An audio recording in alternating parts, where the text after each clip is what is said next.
guys, Crew Blind Wave. I'm Eric. Rick. Aaron. And we're back with Brooklyn Nine-Nine. Last time on... Oh, Doug Judy's done. We're done with Doug Judy. I don't think we're ever going to see him again.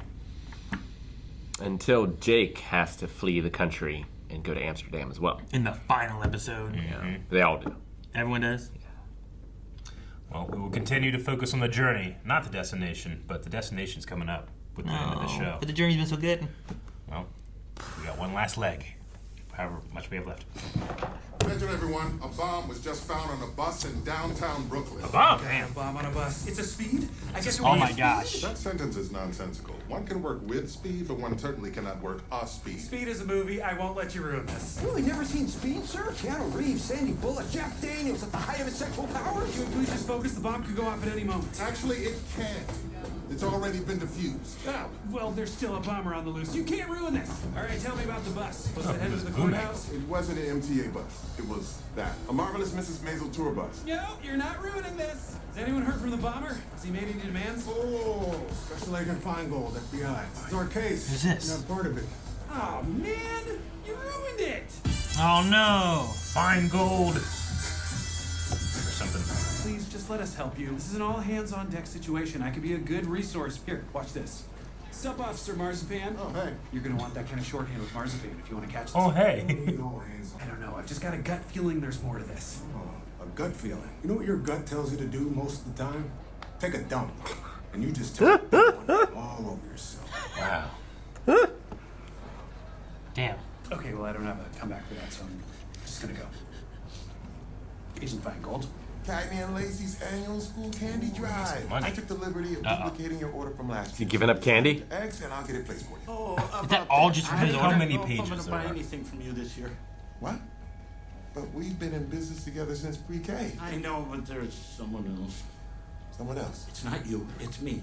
My taste in candy changed. Look, everyone goes through rough patches, but we can't give up. You owe it to Cagney and Lacey. Please don't bring the kids into this. The kids are part of it whether you like it or not. Who you buying from? Tell me, now! The other man is me. Oh Nicholas. no. You were cheating on me with Boyle? By half a Hey, beat. he's back. You're a cop, Sullivan. Shouldn't your arch nemesis be a criminal? No. Okay. You're going to be sorry. Are you threatening me? No, I'm informing you that I hold a lot of power, and unless you're willing to play ball with me, I will wield said power against you. Again, not a threat, but go ahead and change your mind or else. All the best. Shouldn't your arch nemesis be a criminal? No. Hey. Hey. NYPD.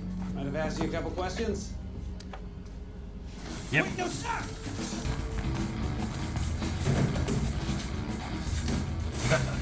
Stuck. Well, I'm out. I can't make that. Why you running? Uh-oh, I know that strut. Little hip swing, playful butt bounce. Somebody made a collar. I'm not loving you talking about my butt bounce, but also, hell yeah, someone collared a big dog. Woof, woof. Oh, Are you sure? You made an arrest in the bus bomb? Yes, look, I know that I was told to back off, but something just didn't sit right. So I went back up there and I caught the guy. He was snooping around. Now, he's not talking yet. Because he didn't do it. What? Yeah, The undercover feds FBI. already solved the case. There were prints on the bomb, which led to a suspect who confessed immediately. Well, why didn't anyone tell me that? Because they didn't have to, because it's not your case. So I arrested an innocent person? Yes. Oh. That's not okay. But he ran. Cool. He can't be innocent. Cool. Are you saying cool or uncool? Uncool. It's just hard to say it fast, but this is bad. Cool. It is hard. We're all been waiting to go. And for what it's worth, I made sure he was let out as soon as I knew what was going on. He was in processing for 10 hours, which made him late for work, which meant he got fired. Why was he there? What was happening? Why did he have a backpack? And why was he running? For wrongful arrest. And it was open because Peralta picked the lock. What a bunch of bunk. Why'd the perp run away unless he was guilty of something? Because he was understandably scared of interacting with the cops. I see. Well, that excuse hasn't worked in the last 15 cases against Marzipan. I don't 15? think it'll work now. Peralta, I can make all of this disappear. That's what the police union does. Oh, who could take a sunrise? Sprinkle it with dew. You trying to be Willy Red Wonka? chocolate and a miracle He's wearing a Uh, Candyman DJ Barnum, I think. Wow. So you just gonna do your business all out in the open like some common candy hoe. You're just jealous. Spoiled. Where's my candy? What? The box is full of sand. Maybe Sand. Oh, Sand. Is this some sort of sick joke? there was candy in there earlier. Terry Maybe it fell out. sabotaged him. Excuses, bitch. I want my candy. The vending machine is broken and you're my only snack source. He doesn't have to be. I still have your purchase order. You did this. Please, I would never do something that childish. And you would know that if you weren't a big stinky dum-dum who smelled like butts. Okay, so damn, you here's got what him. I'm thinking. Yep. Guess what he does for a living? Actor. Huh? Come on, sir, you hate actors. I don't hate actors. I hate colleges that award diplomas for acting. I mean, I wouldn't put it past Sullivan. He is desperate to kill our reform program. True. He tried to blackmail me before. If you don't give me what I want, I will release proof that you are a homosexual. I came out 30 years ago. You're impossible. So you agree it was a setup? I have your unbridled support? My support is extremely bridled. You have circumstantial evidence at best. All right, then I guess we just have to prove it. Absolutely not. You can't investigate your accuser. It's retaliation. Which is why the investigation will focus only on O'Sullivan and be led by someone from the outside. A friend, a confidant. Rosa. Diaz. Yes. Damn it. You kind of stepped on the dramatic entrance we had planned, and you threw off our Mate, timing. Yes, Point is, threw Amy off and our Rosa will meat. head up the investigation, and the entrance worked perfectly. Interested? You two are sure you want to be involved with this? Investigating O'Sullivan? Yeah, that dude sucks. He tried to blackmail me. You don't stop harassing my officers, I will release proof that you are bisexual. Already came out. Oh, come on. You can't blackmail anyone anymore. Okay. Is that his only go-to? He just wants to blackmail. And that is why Christy and the Snobs is the best Babysitters Club book ever. Hey, we should go fly fishing sometime. That's never gonna happen. We need to sober you up and get you back out there. fishing's Coffee and fun. carbs usually work, so here's what we're gonna do. Ow! Rosa!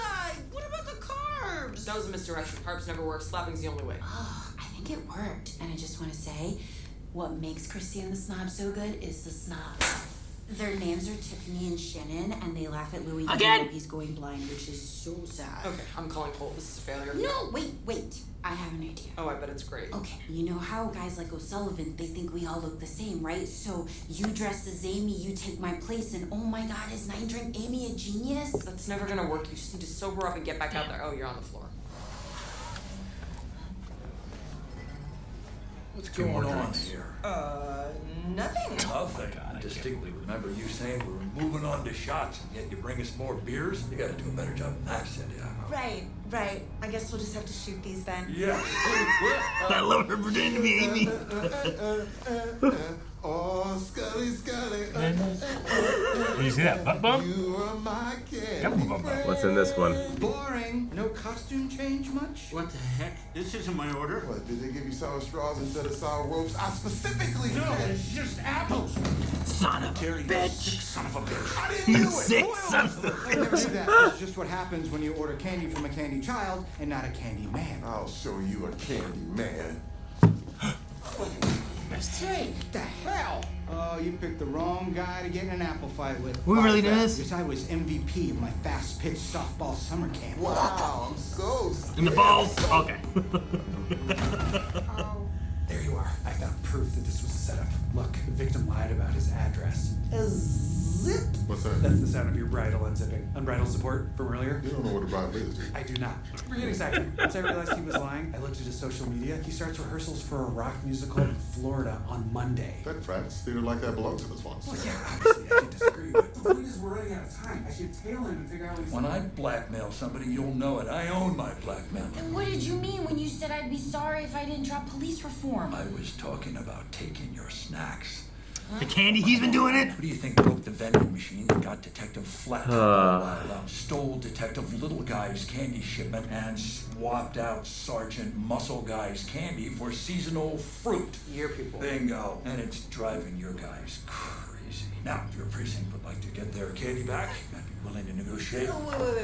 Wait. So when you told Jake you could get him out of his suspension, that wasn't blackmail? If I'm passionate about one thing, it's getting cops off without punishment. How dare you turn that into something dirty? Shame on the both of you. Oh, we gotta call Jake. Oh no, please don't be following. No. Gotcha. Man. Gonna have to leave the country. Go to Amsterdam. Hey, Jake, your phone is in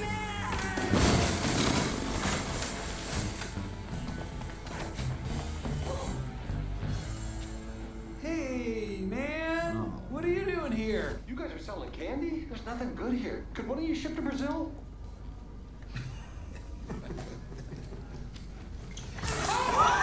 Was that coffee?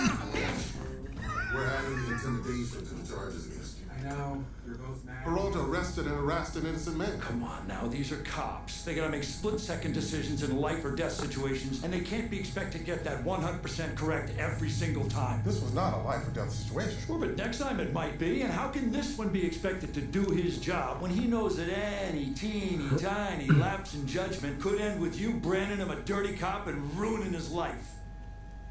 Oh, I've never seen this face. Is this Huffy? Wait. Is that? Yes. He's made me Huffy. Do you know what happens when you refuse to punish cops for their mistakes? What if I admit I made an error and apologize? He is speaking hypothetically. You'll notice he never used the S word and he never used the M word. I'm sorry. I made a mistake. Holy. Let the records show that he didn't say anything specific. I arrested a man without a sufficient probable cause in a case I was removed from. He has no idea what he's talking about. I then followed my victim to his home. Now's a good time for us to In an act that can only be seen as police intimidation. I take full responsibility for my mistake, and I'm willing to say as much in a court of law. And what's more, I'm very, very sorry. Yeah, he has to be suspended. I'm sorry. Oh, don't you start. Wow. That was amazing. We beat him. I can't believe it actually worked out okay. You're suspended for 5 months. I know. But I deserve it, and I learned a valuable lesson from all this, so I'm counting it as a win. I get that, Peralta. But things will be a lot better when a man doesn't have to lose his job for you to learn a lesson. Yeah, fair enough. Thank you, sir. It was crazy when you got Huffy. So Huffy. I got scared. Wow. Good God. 5 months. You can go to Amsterdam. He could go to Amsterdam. Or Brazil. He could. I wonder if it's suspended without pay.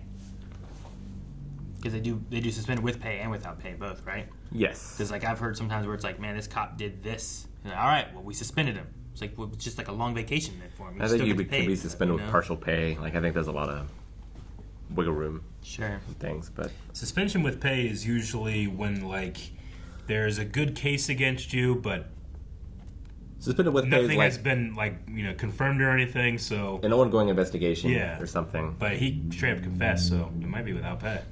Sure. It was interesting because like it started with like the speed kind of angle, and I was like, oh man, we're gonna mess with this kind of idea and stuff, and then it turned into what it turned into. Mm-hmm. And like there in that moment when he's like looking for this bomber and on this case idea, like he shouldn't have been there. So like there's lots of things where it's like, well, you shouldn't have been on this case, you shouldn't have been doing this. But then he was there and he saw this guy, and like in that moment, like I understood what he was understanding. Like, yeah, I'm looking for a bomber. That guy seemed suspicious and took off running. And well, especially in the universe of this show, where because it's a TV show, every case is crazy. Every case is crazy. Sure. Right? Yeah. And like there's always another angle to it. Well, yeah. Remember the one cop who like took all the drugs and was like they kidnapped police? And... Yeah. Well, the one guy that stayed in the apartment hidden for like months or whatever. Yeah, I mean, we've seen Jake's gut feeling pay off, but here it didn't, and it's a little more realistic, and there should be consequences. It's not just like, well, this cop movie television show didn't end in a satisfying way. It's like, well, yeah, but there needs to be real consequences whenever you do that type of thing. Sure. He didn't have probable cause. Yeah. Well, yeah, and the method he should have went with, it was the FBI's case. Let them follow the clues. Yeah. He just had a feeling of like, it was supposed to go off at midnight. It's like, well, nothing's telling you that. And this guy was like, it's probably some amateur. They arrested a guy, but he didn't know that. So he arrested someone else for an entirely different crime because he wasn't even supposed to be there. Well, Holt, had the same thing with the Disco Strangler, but it turns out Holt was right. Yeah. Sure. Well, I think it's one of those things, too, where, sometimes, you might have a good feeling about something, but also, in that situation, Holt was like, I chased this guy for years, and I caught him, and I know this guy. This one was just, kind of like living out a fantasy of speed, right? Like, oh, I love speed. I love Keanu Reeves. I'm gonna stop a bomber. Yeah. I mean, a lot of Jake's stories are motivated by him trying to live out a cop fantasy. Sure. Not really trying to be the best cop. But it's not like he had an own. It's not like Doug Judy, right? Like he knows Doug Judy. He can maybe anticipate things, maybe not anticipate things. Yeah. But he's familiar with chasing him and what he does and stuff, right? this guy that was the bomber or whatever, or the guy that wasn't the bomber, he knew nothing about, had no idea. Like, there wasn't like that extra connection like Holt had with the Disco Strangler of what he could do or what he has done or anything, you know? Like, I get Jake loving Die Hard and like that inspiring him, but like, it's not like McClane doesn't face consequences, and like his life sucks. Yeah, sure. No, yeah. I mean, he gets suspended a lot. He was taking pills and stuff too at different points, you know? Like, he's broken up with his wife. His kids don't necessarily care about him. You know, like, there's a lot of like, damn, man. It's not something you want to inspire to be. Yeah, it seems like a tough life, the shit he's gone through and done and stuff. So, no, I get what you mean. If you take just the first movie and nothing else. Yeah, just the first movie. You're like, this cop from here comes back, reconnects with his wife, saves his wife. Yeah. They drive off in the sunset on Christmas or whatever, you know? Like, that kind of idea. But, yeah, if you look at it through the rest of them, it just kind of gets worse as it goes. But I loved the Holt scene at the end. Like, I loved him being Huffy and his whole spiel to O'Sullivan, you know? It's like you say, like, how can our cops do their job with consequences? Like, how can we do our jobs without these kind of consequences and stuff? And I was like, I agree. I love O'Sullivan's performance of that character. The actor. Sure. You know, he does a good job with that. I love his It's like, shouldn't you have a criminal as your arch nemesis? An arch nemesis to criminals? No! You can't blackmail anyone anymore. Right? That's the thing. He's so consistent. His blackmail is, he says he's blackmailing you. Yeah, right? Yeah. That was the only difference between the two things. Yeah. Well, he is a hero in his own mind. Yeah. Like, he will do anything in order to protect these cops. He's protecting the heroes, is what he's Don't you dare make that dirty. Yeah. But you're doing dirty things to do it. He's our payoff and bribes guy. That is not my title. No, I mean, there's just something about him, like, I like the character and I hate the character. You know what I mean? Like, of course. Yeah. He just plays it. I'm trying to think of any other actor that could play it well where I'd be like, I would enjoy it versus, like, I just hate this guy every time he shows up, you know? And I feel like I don't hate every time I see O'Sullivan, even though I'm like, fucking O'Sullivan, you know? I think it's just remarkable casting, not just because the performance of the actor, but what I know of him. You know, you bring that whenever you're casting somebody. It's like, what do people think of when they see this person? And I see somebody that has absolute authority, but doesn't care too much about certain things. Sure. That's exactly what I think of when I think of Dr. Cox. Yeah. I haven't seen it, but what about Michael from The Office? Yeah. Steve Carell would be good at it, I think. Dwight Schrute, obviously, would be really good at it as well. Yeah, I mean, you know, different people can do it. It's just, this guy has I don't know, just like his pin-up energy as well that other actors I don't see have. Right? Sure. Like, he feels like he's about ready to, like, if you press the wrong button, he's going to explode into, like, a creepy smile and hurt you. You know, there's just something about him that's so... He just feels like he's red. The switching between Amy and Rosa was so ridiculous. It was very ridiculous. I don't look at women in the eyes when I talk to them. Like, jeez. It's like exactly having a conversation. I've seen, like, and I don't know how much of it is faked, but I've seen, like, candid camera shows. Yep. Where, like, someone will be talking to someone, and then there's, like, a switch or whatever that happens. I've seen this before, yeah. And it's like some people realize and some people don't. Yep. You know, but... You ever see the one where they trick people into thinking they're a vampire? They go into a public restroom, and the mirror isn't an actual mirror. Seen that one. It's an entire other room, and they have twins doing the same thing in the mirror, and the people walk in, and they don't have a reflection. You know, they're like, they leave, they come back, it's not there, they go get people, none of them have reflections, it's just the twin doing this, you know? So there's someone else in the bathroom with twins that have a fake mirror, and there's like a woman doing her makeup or whatever, and like her twin is doing the exact same thing. There is no mirror, there's just a whole other exact room mirrored with a twin in it. I haven't seen that. I've seen where, like, people go into, like, a porta-john, and then they, like, build an entire, like, conference reading room around it. Yes. And I've seen, like, they come out, and they're like, what the hell? And they just go back in sometimes. They just stand in a porta-john. Like, everyone stops and just stares at them, like, what? That one was like a Japanese show, wasn't it? It might have been, maybe. I don't remember. I saw that. I'm like, that is ridiculous. It's hard to know how much of that is fake. Yeah, of course. Like, but no, what did he say about what belongs in the swamps? Theater? Is that what he said? That kind of theater belongs in the swamps. Yeah, he got a job acting at some theater or something. In Florida. Yes. Actors belong in the swamps. Yeah, I think it was like that kind of theater belongs in the swamps or something like that was the line he used. But man, that's really funny. No, I like that. It's been interesting too because like while watching this, having Dr. Cox in this, his wife is in another show that I've been watching at home with Melanie and stuff. And she's like, "That's Dr. Cox's wife." And I was like, His wife from the show. Yeah. Guy from the show. Yeah, I don't know if I haven't seen this. he's probably really married. I don't know. The candy battle, and that's the blackmail. Is that he was taking their candy and just causing this chaos amongst them, and they didn't even solve it, except for they both chased after getting Hitchcock. Hitchcock was so mad when they would mess with him. He never got his candy. Wait, was it Scully? Scully was mad. It's sand. Oh, maybe it's sugar. Ah! Yeah, Scully has the flat top. Yeah, you son of a bitch. Like, he got so serious about it, too. Well, yeah, like, you'd have to think they're perfectly fucking with you. I guess, yeah. I suppose. Because, like, how does that happen? I got to buy Girl Scout cookies. Is that still going on? Yeah. I haven't done it yet. I gotta do that. The website is still open if you want to order it through there. And then eventually, at the end of this month, they open up, like, shipping available. So right now you don't pay for shipping, and we just deliver it to you. Yeah. So if you order it now. But later on, you can have it shipped to your house, too. So but it's not until after February. Get some of that. I get some of the FFA fruit that they sell. It's a good time. Just eating Thin Mints with FFA fruit? Yeah, you cut it, you know? You cut it? Cut the supply of it. Well, I can have, like, a sugary drink, but also have a drink of water, too, you know? I'm not, don't fill up all of the bad stuff. Get these Thin Mints in here. Guys, thank you very much for watching this episode of Brooklyn Nine-Nine. We hope that you enjoyed. We hope you come back next week, and we hope you hit the subscribe button, which makes coming back next week very easy. It just kind of pops up for it. Magic. Or technology. Our technology. Ruby Love.